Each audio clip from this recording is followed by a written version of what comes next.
come with me. Let's have a little adventure. It's enormous. It's very exclusive. So we're going to do a little mix and match, a little global interchange. Very Gilded Age, rich people things. Oh my God, I'm dying. Really am living. So that's pretty good for me.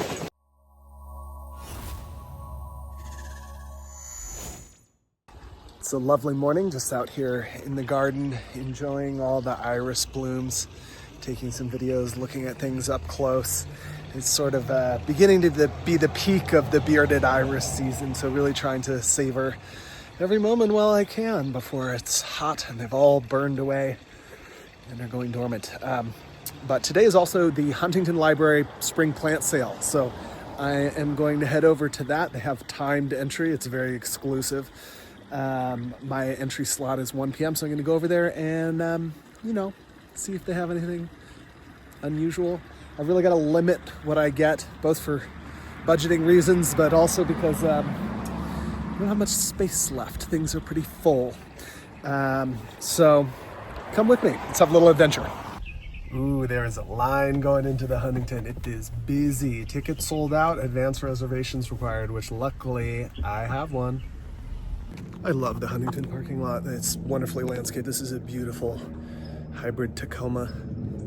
These wonderful Bignonia family flowers. Nice color. Very cool. So this is the estate of fantastically wealthy railroad family. And it's basically what I would do garden-wise if I had unlimited funds. It's enormous, beautifully maintained, and full of amazing collections of plants from around the world, artfully displayed. Also, they have a stunning collection of art and a huge library of rare books. So, very Gilded Age, rich people things. Made it into the plant sale. It's tucked away in the back, but if you know, you know. Right now I'm in the Australian section, looking at some kind of interesting shrubs here. You can see there's lots and lots to go through. This is my first pass. A lot of bulbs, geophytes from South Africa. The tall things are the Watsonias. That's the main thing I came for. Also some Tritonias, Romulea. All right, well, mission not accomplished. Getting too many plants again in a whole wagon load. It's about half South Africans, half California native plants. So we're gonna do a little mix and match, a little global interchange. In and out of the plant sale in a tight 45 minutes. So that's pretty good for me. Could really spend all day here, but got things to do. Gardens to look at, plants to plant. Now I'm at the plant hotel where I'm dropping off my plants to be babysat while I go walk around the gardens, and I'll come back and pay for them later. Giant gold phalaenopsis surrounded by a bajillion little shiny silver ones. Thought this was kind of a cool piece of art just hanging out on the wall at the Huntington. This is a really interesting red bud called Flamethrower. You can see it has a gradient from these yellow to really red purple leaves. And of course the classic red bud blooms in spring. Spring. Nice.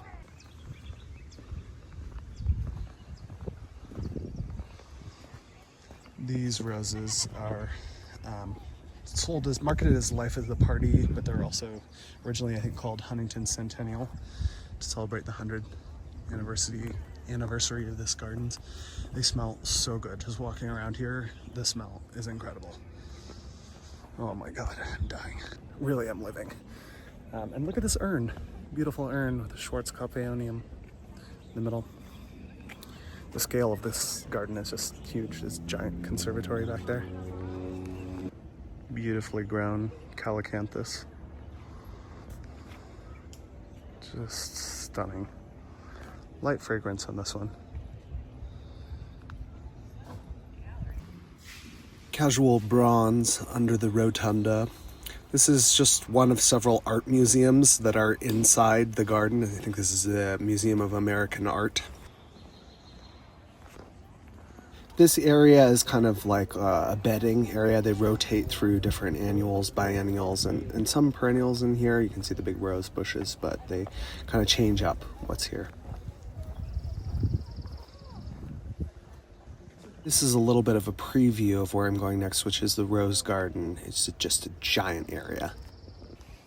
This is a really special kind of if you know, you know type of thing.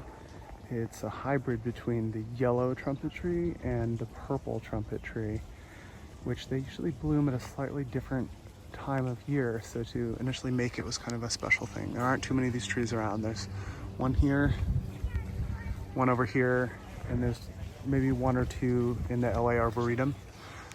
But it's just a lovely blend of the pink, purple, and yellow. It's called apricot is the name of this variety.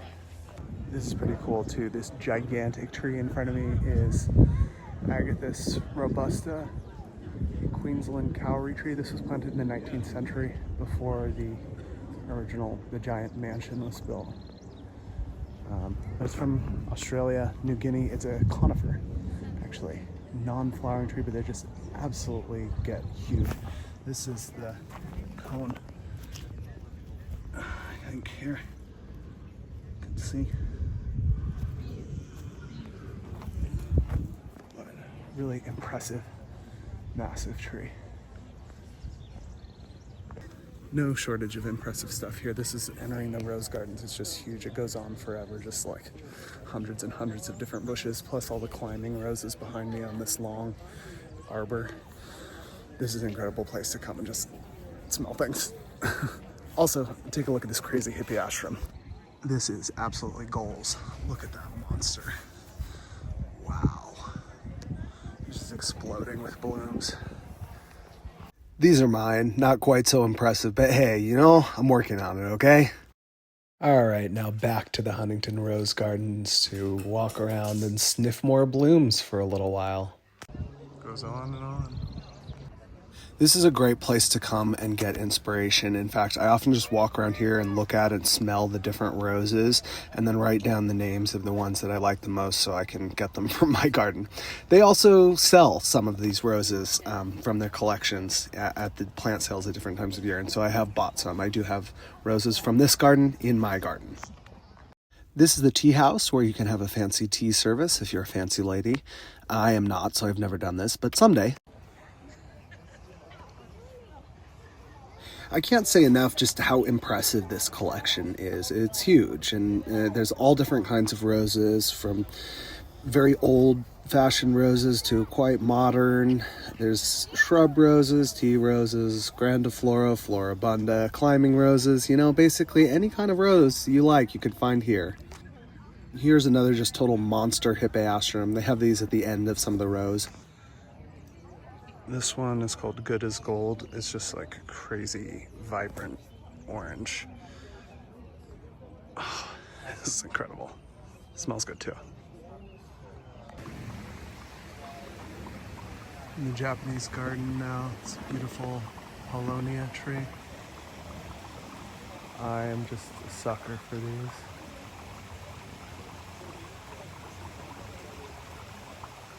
Now I'm inside the Chinese garden, which is just a truly monumental section of the garden designed with traditional Chinese elements and ideals in mind.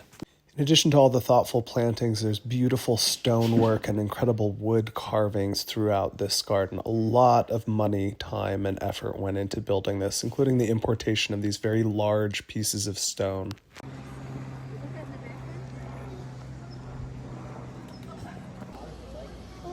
The structure across the lake is meant to resemble a houseboat. It doesn't move or float, but that's the sort of idea.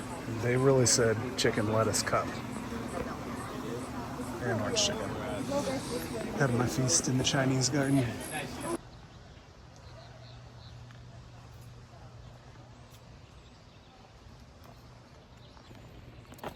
The luxury. This place is incredible. Down to the stonework on the ground. So beautiful.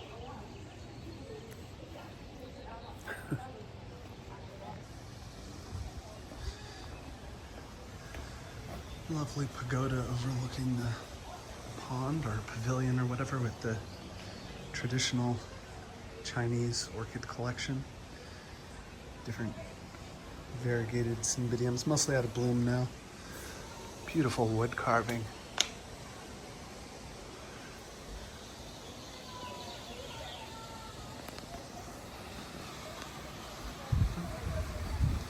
Someone wearing a little fun food.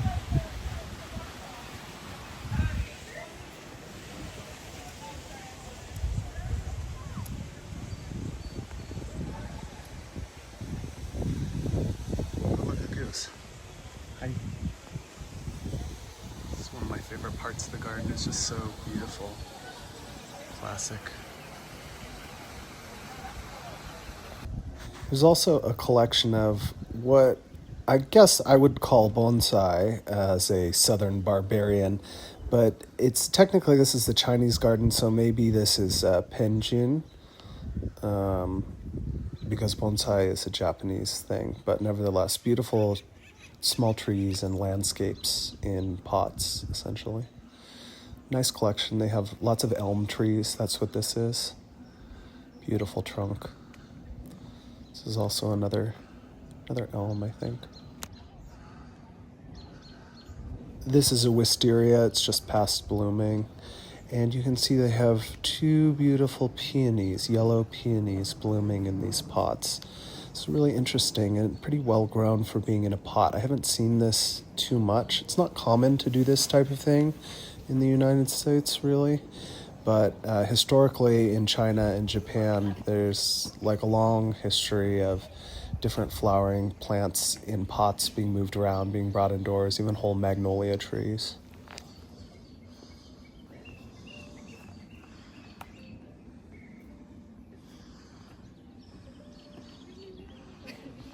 Here's a few more of the bonsai slash penjin trees with the white wall behind them so you can really see the beautiful shape.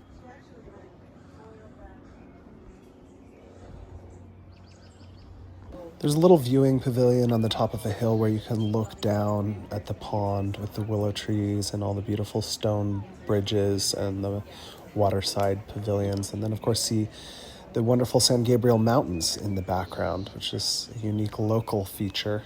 The white dome that you see in the canopy there is the mausoleum, the memorial for the Huntington family there. I left the Chinese garden and decided to walk around a little bit in some other areas. There's a beautiful long planting of Alstroemeria Indian Summer, which you can see here, adjacent to another part of the rose garden, which I passed back through. I couldn't resist another sniff. Whenever I'm at the Huntington, I like to come down to this area to check on this tree, Cagellia africana. It's a sausage tree, some people call it,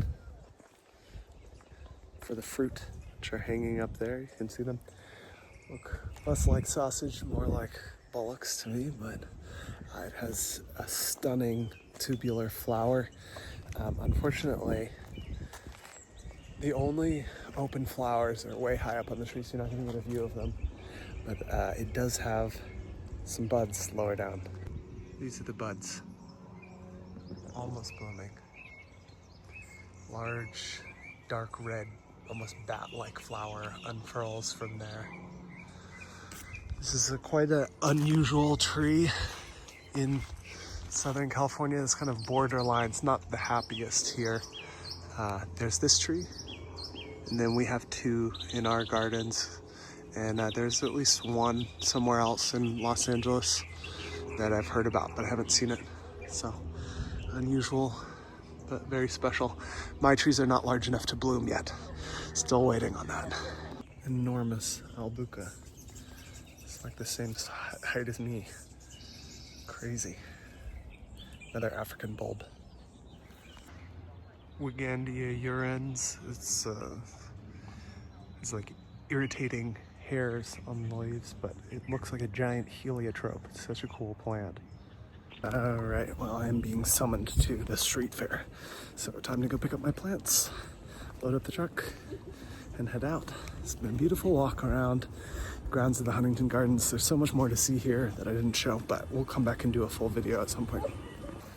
Right at the entrance, there's this little area which I think is the height of refinement, a classic little rill water feature and some modern meadow landscape gardening with some water lilies to boot. So what's not to love? It's very my style, or I guess what my style would be if I had more space and money.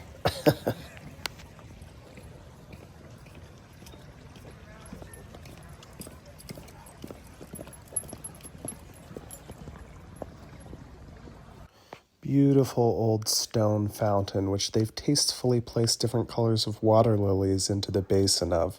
I really like this. It's just giving classic old money beauty.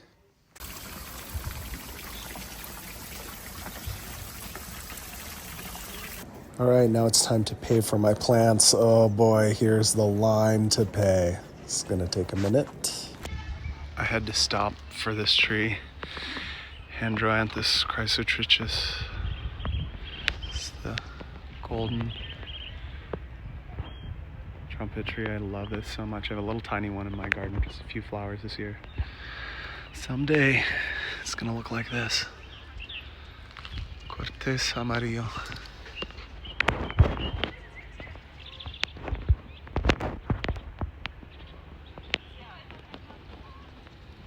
Amazing. All right, we've got the truck successfully loaded up. All my goodies stowed away. It's time to go home. Picked up every Watsonia I could get. This is the only source I have for them. I just mentioned my last garden tour video. If you've seen it, how I want to add a few more, so pop them in there. Thanks for joining me on this little shopping day and walk through the Huntington. Like this video if you're interested in seeing more content like this, and of course subscribe and follow along for more videos of all kinds.